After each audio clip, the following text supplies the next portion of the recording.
खत्म होते ही 2024 के लोकसभा चुनाव के लिए रणभेरी बज चुकी है।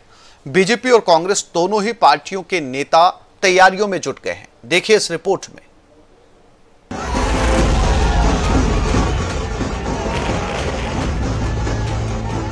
आज हर गरीब कह रहा है वो खुद जीता है।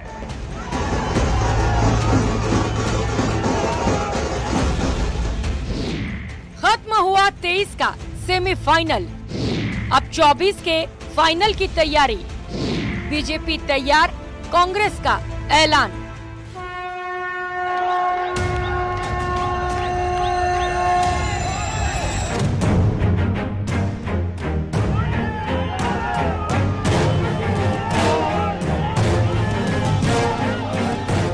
लोकसभा चुनाव के सेमीफाइनल के तौर पर देखे जा रहे 5 राज्यों के विधानसभा चुनाव का रिजल्ट आ चुका है। बीजेपी इस सेमीफाइनल की निर्विवाद विजेता बनकर उभरी है। पार्टी ने मध्य प्रदेश और राजस्थान में बम्पर जीत हासिल की। वहीं छत्तीसगढ़ में भी उम्मीद के उलट कांग्रेस को धूल चटाई। कांग्रेस के लिए सिर्फ तेलंगाना ही सांत्वना जीत के रूप में आया। –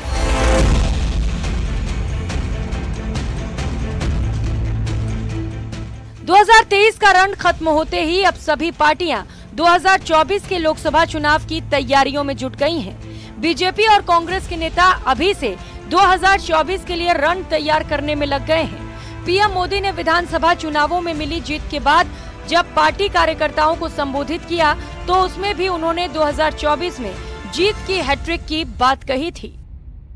भाजपा ने सेवा और सुशासन की राजनीति का नया मॉडल देश के सामने प्रस्तुत किया है। भाजपा परफॉर्मेंस और डिलीवरी की राजनीति देश के सामने हकीकत बन करके लेकर के आई है।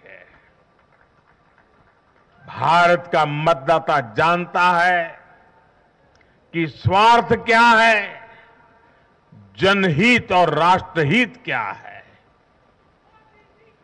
दूध का और पानी का भेद देश जानता है। भारत का वोटर ये जानता है कि जब भारत आगे बढ़ता है तो राज्य आगे बढ़ता है, हर परिवार का जीवन बेहतर होता है।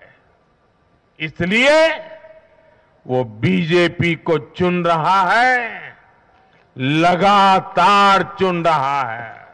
और कुछ लोग तो कह रहे हैं कि आज की इस हैट्रिक ने 24 की हैट्रिक की गारंटी दे दी है।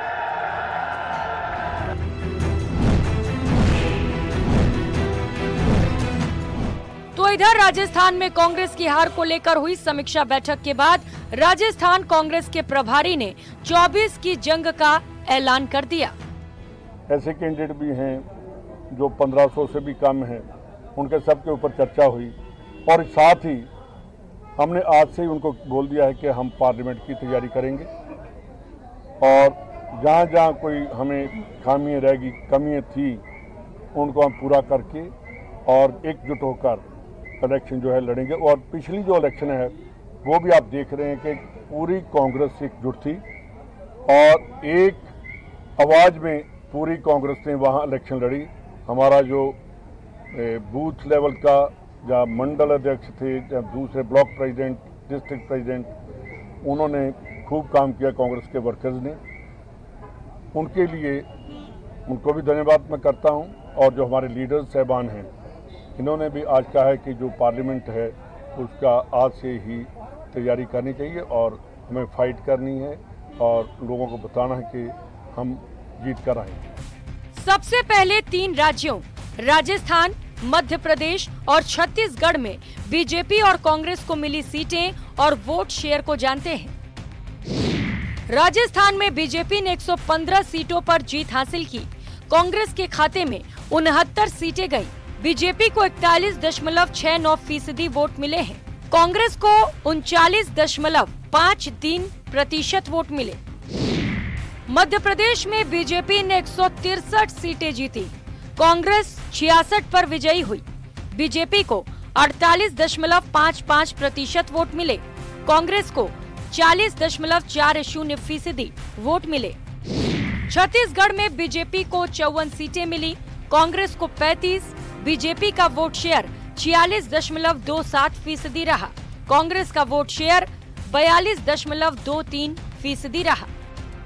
पिछली बार के लोकसभा चुनाव से इस बार के लोकसभा चुनाव की तस्वीर बिल्कुल अलग है। पिछली बार जब 2019 में चुनाव हुए थे तो 5 साल सरकार बीजेपी की थी और इस बार 10 साल तक बीजेपी सरकार में रही है।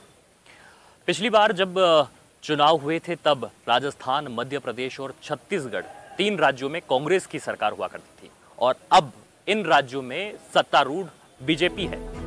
बात अगर 2019 के लोकसभा चुनाव के परिणामों की करें तो राजस्थान के कुल 25 सीटों में से भाजपा ने 24 और अन्य ने 1 और कांग्रेस को 0 मिली। मध्य प्रदेश की कुल 29 सीट में से भाजपा को 28 और कांग्रेस को सिर्फ 1 सीट मिली।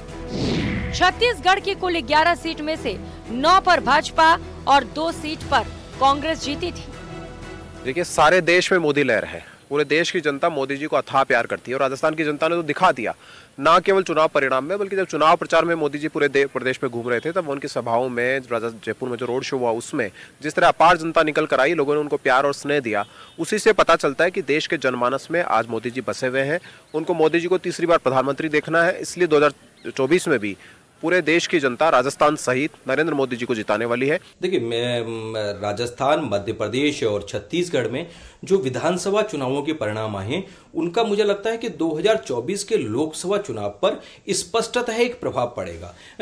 हम लोग पहले से ही इन तीनों राज्यों के चुनाव को सत्ता के सिंहासन का सेमीफाइनल मान करके चल रहे थे। इन 3 राज्यों में जो भारतीय जनता पार्टी ने एक बड़ी विजय हासिल की है, एक बड़ी जीत हासिल की है, उससे पूरे उत्तर भारत में और यह कह सकते हैं कि उत्तर भारत के साथ में उत्तर भारत, मध्य भारत और पूर्वी भारत पर भी जो वोटर है उस पर एक बड़ा प्रभाव कि यहां भारतीय जनता पार्टी को लोग अभी भी समर्थन दे रहे हैं, लोग वोट कर रहे हैं, सपोर्ट कर रहे हैं। और इन 3 राज्यों के चुनाव परिणामों पर अगर आप गौर करें तो पाएंगे कि यहां भारतीय जनता पार्टी किसी मुख्यमंत्री के चेहरे को लेकर के नहीं उतरी थी। यहां भारतीय जनता पार्टी ने प्रधानमंत्री नरेंद्र मोदी के चेहरे पर इस बार इन तीनों विधानसभा चुनाव में वोट मांगा था कि डबल इंजन की सरकार के नाम पर वोट मांगा था। तो अगर लोगों ने विधानसभा चुनावों में भारतीय जनता पार्टी को इतना बढ़ चढ़ करके वोट दिया है तो मुझे लगता है कि 2024 के लोकसभा चुनाव में भी भारतीय जनता पार्टी को इसका एक बड़ा फायदा मिलेगा। 5 राज्यों के चुनाव में बीजेपी ने केंद्रीय मंत्रियों और पूर्व मंत्रियों समेत लोकसभा के 20 से ज्यादा सांसदों को चुनावी मैदान में उतारा था, जिनमें से 9 सांसद हार गए हैं। अब चुनाव हारने वाले सांसद 2024 में टिकट की रेस से ऐसे ही बाहर माने जा रहे हैं। जो जीत कर आए हैं उन्होंने भी संसद की सदस्यता से इस्तीफा दे दिया है। यानी बीजेपी ने विधानसभा चुनाव जीतने वाले सांसदों को दिल्ली से सूबे की सियासत में भेज दिया है। इसे एंटी इनकम्बेंसी से निपटने के लिए बीजेपी की टिकट काटने वाली रणनीति से भी जोड़कर देखा जा रहा है। फिलहाल बीजेपी 3 राज्यों में जीत के बाद उत्साहित है और कांग्रेस हार के बाद कारणों को तलाशने में लगी है। वहीं 2024 की तैयारियों में जुटने का दावा कर रही है। लेकिन एक बात तो तय है कि अब सभी पार्टियां 24 के चुनाव के लिए अपनी अपनी सियासी पिच तैयार करने में जुट गई हैं। Bureau report, news 18, Rajasthan.